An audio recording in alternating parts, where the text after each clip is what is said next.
വരാനിരിക്കുന്ന കേരള നിയമസഭാ ഇലക്ഷൻ ഏറ്റവും പുതിയ താജ ഒപ്പീനിയൻ പോൾ സർവേ. വോട്ടർ പട്ടിക വിവാദവും കള്ളവോട്ട് ആരോപണങ്ങളും വരുന്നതിന് തൊട്ടുമുമ്പ് നടന്ന സർവേയിൽ കേരളത്തിലെ 14 ജില്ലകളിലായി 140 നിയമസഭാ മണ്ഡലങ്ങളിൽ ഓരോ ജില്ലകളിലും ഓരോ മുന്നണികൾക്കും വിജയ സാധ്യതയുള്ള സീറ്റുകൾ. ആദ്യത്തെ ജില്ല തൃശ്ശൂരാണ്. തൃശ്ശൂർ ജില്ലയിൽ 13 സീറ്റുകളാണുള്ളത്. 13 സീറ്റുകളിൽ 6 സീറ്റുകൾ വരെ UDFും 6 സീറ്റുകൾ വരെ LDFും 1 സീറ്റ് NDAയും നേടാനാണ് സാധ്യത. സർവേയിലെ അടുത്ത ജില്ല വയനാടാണ്. വയനാട് ജില്ലയിൽ 3 സീറ്റുകളാണുള്ളത്. 3 സീറ്റുകളിൽ 3 സീറ്റുകളും UDF നേടാനാണ് സാധ്യത. LDFിനോ NDAക്കോ അവിടെ സീറ്റുകൾ നേടാൻ സാധ്യതയില്ല. സർവേയിലെ അടുത്ത ജില്ല ആലപ്പുഴയാണ്. ആലപ്പുഴ ജില്ലയിൽ 9 സീറ്റുകളാണുള്ളത്. 9 സീറ്റുകളിൽ 4 സീറ്റുകൾ വരെ UDFും 5 സീറ്റുകൾ വരെ LDFും നേടാനാണ് സാധ്യത. സർവേയിലെ അടുത്ത ജില്ല എറണാകുളമാണ്. എറണാകുളം ജില്ലയിൽ 14 സീറ്റുകളാണുള്ളത്.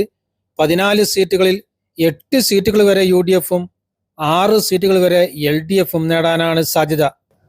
സർവേയിലെ അടുത്ത ജില്ല ഇടുക്കിയാണ്. ഇടുക്കി ജില്ലയിൽ 5 സീറ്റുകളാണുള്ളത്. 5 സീറ്റുകളിൽ 3 സീറ്റുകൾ വരെ UDFും 2 സീറ്റുകൾ വരെ LDFും നേടാനാണ് സാധ്യത. സർവേയിലെ അടുത്ത ജില്ല കണ്ണൂരാണ്. കണ്ണൂർ ജില്ലയിൽ 11 സീറ്റുകളാണുള്ളത്. 11 സീറ്റുകളിൽ 3 സീറ്റുകൾ വരെ UDFും 8 സീറ്റുകൾ വരെ LDFും നേടാനാണ് സാധ്യത.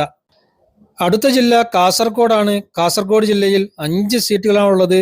5 സീറ്റുകളിൽ 3 സീറ്റുകൾ വരെ UDFും 2 സീറ്റുകൾ വരെ LDFും നേടാനാണ് സാധ്യത.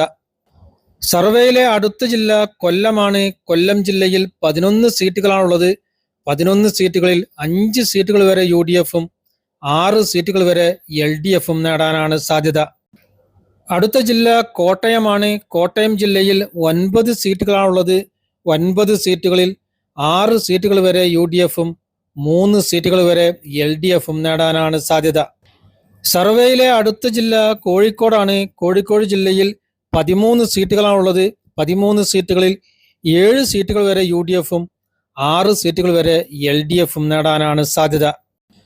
സർവേയിലെ അടുത്ത ജില്ല മലപ്പുറമാണ്. മലപ്പുറം ജില്ലയിൽ 16 സീറ്റുകളാണുള്ളത്. 16 സീറ്റുകളിൽ 14 സീറ്റുകൾ വരെ UDFും 2 സീറ്റുകൾ വരെ LDFും നേടാനാണ് സാധ്യത. സർവേയിലെ അടുത്ത ജില്ല പാലക്കാടാണ്. പാലക്കാട് ജില്ലയിൽ 12 സീറ്റുകളാണുള്ളത്.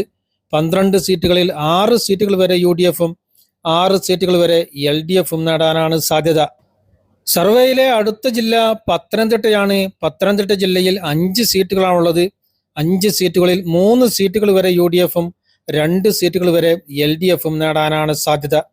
സർവേയിലെ അടുത്ത ജില്ല തിരുവനന്തപുരമാണ്. തിരുവനന്തപുരം ജില്ലയിൽ 14 സീറ്റുകളാണുള്ളത്. 14 സീറ്റുകളിൽ 6 സീറ്റുകൾ വരെ UDFും 8 സീറ്റുകൾ വരെ LDFും നേടാനാണ് സാധ്യത. കേരള നിയമസഭയിലെ ആകെയുള്ള 140 സീറ്റുകളിൽ 77 സീറ്റുകൾ വരെ UDFും 62 സീറ്റുകൾ വരെ LDFും 1 സീറ്റ് NDAയും നേടാനാണ് സാധ്യത.